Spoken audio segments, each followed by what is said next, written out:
সবাইকে আজকে পৌষ মাসের 9 তারিখ বৃহস্পতিবার। তো আজকে মূলত আমাদের জমিতে আসলাম পেঁয়াজকালি তুলতে। এই যে এখানে দেখতে পাচ্ছ অভিজিৎ দা, ও বিনস তুলছে। আর আজকে মূলত আমরা দুজন মিলেই মার্কেট যাব। আর আজ কিন্তু সুমন দা, চঞ্চল দা কিন্তু আর পার্থ দা কেউ যাবে না, আমরা দুজনই যাব। আর দেখতে পাচ্ছ প্রথমবার তুলছে। আর বিনস এরকম মনে হয় এক দু চালান হয় নাকি? হ্যাঁ। আর এই ব্যাগে কিছুটা তুলেছে, আর ওইখানে কিছুটা মানে ওই ব্যাগটা কিছু আছে। টোটাল মিলে কতটা হবে? মানে এই শুধু এইটুকুই তুললা নাকি? হ্যাঁ। তো চলো তোমাদের দেখাবো কতটা কি তোলে। আর এই দেখতে পাচ্ছ ও কিন্তু তুলছে বিনস। আর এখন মোটামুটি আমিও কিন্তু পেঁয়াজকালি তুলবো। আর এখনো কিন্তু এই পাশটা কিন্তু তোলা বাকি আছে, সব এইদিকে 2 লাইন মতো তুলেছে।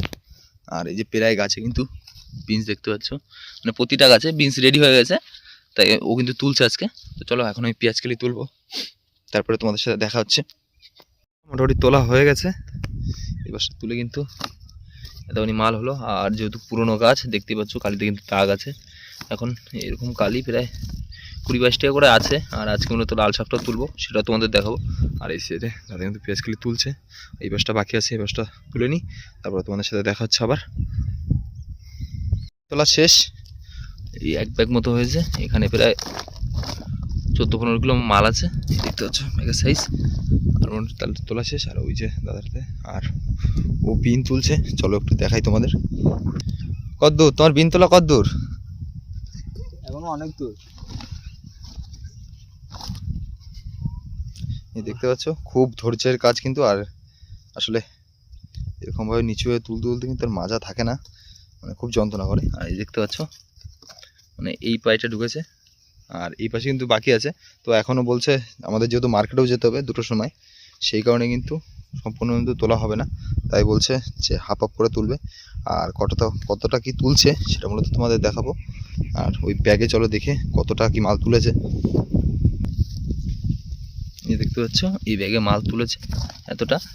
এখানেও মানে টোটাল যদি ব্যাগটা ভরে, এখানেও প্রায় 15-16 কিলো মতো মাল হবে। আর ওইদিকে তুলছে। তো এখন আমি ওই মাঠে চলে যাব, আমার লাল শাক তুলতে হবে। তো এখন বাড়ি গিয়ে খাওয়া দাওয়া করার পরে এখন লাল শাক তুলতে এলাম। আর এখানে মা বাবা দাদা এসে থেকে তুলছে। আর এই যে তোলা হচ্ছে। তো মার্কেট কিন্তু 1-2 থেকে, তো সেই কারণে কিন্তু তাড়াতাড়ি লাল শাক তুলতে হবে। তো চলো তুলে নিই, আর এরপর কিন্তু ধুতে হবে, তারপরে তোমাদের দেখাচ্ছি। এখন আমাদের শাক তোলা কমপ্লিট হলো, মানে এক ব্যাগ বাড়ি নিয়ে গেছি এরকম, এই এক ব্যাগ, আর ওখানে আরেক ব্যাগ রয়েছে, মা বাবা দাদা তুলছে। আর এই সাইড থেকে এরকমভাবে তুলেছি দেখতে পাচ্ছ। আর এই পাশে কিন্তু এখন শাক তোলা বাকি। তো বিকালবেলা তুলবে, আবার কালকে ভোরে মার্কেটে নিয়ে যাব। তো এখন মার্কেটের দিকে চলে যাব শাকটাক নিয়ে, তারপরে বেচাকেনা কত কী বেচলাম সেটাও তোমাদের সাথে আলোচনা করব।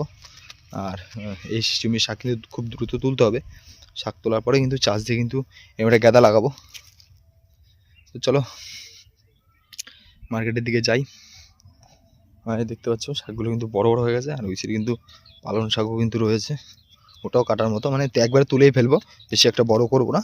ছোট ছোট শাক, চাহিদা ছোট শাকের একটু বেশিই থাকে।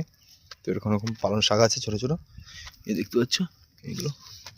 আর লাল শাক গাছের ভিতরে, তো এগুলো এরকম ছোট ছোট তো তুলে ফেলবো। আর এই জমিতে কিন্তু ফুল লাগাবো। আর শাক কিন্তু বেশ বড় বড় হয়ে গেছে, বেচতে গেলে হয়তো একটু কষ্ট হবে, সেটাই আসলে সেরকম একটা বুঝতে পারিনি, বোঝা যাচ্ছিল না। এই ক্যামেরাতে দেখে মনে হচ্ছে ছোট ছোট, কিন্তু খুব বড় বড় হয়ে গেছে শাকগুলো। আর এই সাইডে কিন্তু ফুলের জমিটা খোল দেওয়া হয়েছে। আর আগের দিন কিন্তু মানে এই খুঁটিগুলো কিন্তু পুঁতেছি, যেহেতু তার টানাতে হবে, তো সেই জিনিসটা তোমাদের দেখাবো, এইটুকু দেখাতে পারিনি। ওই পাশ থেকেও কিন্তু সব খুঁটি দেওয়া হয়ে গেছে, এই যে দেখতে পাচ্ছ, মানে 4টে পিডি, 1টা 2টো 3টে, আর পরে মানে 4টের পরপর একটা করে কিন্তু খুঁটি দেওয়া আছে। এরপরে তার টানিয়ে তারপর কিন্তু দড়ি টানাবো, তারপর মিডিলে আছে, মিডিলে সব ফুটো দেওয়া হবে। তো চলো দেখাবে নতুন কোনো ভিডিওতে, ততক্ষণের জন্য ভালো থাকবেন, সুস্থ থাকবেন।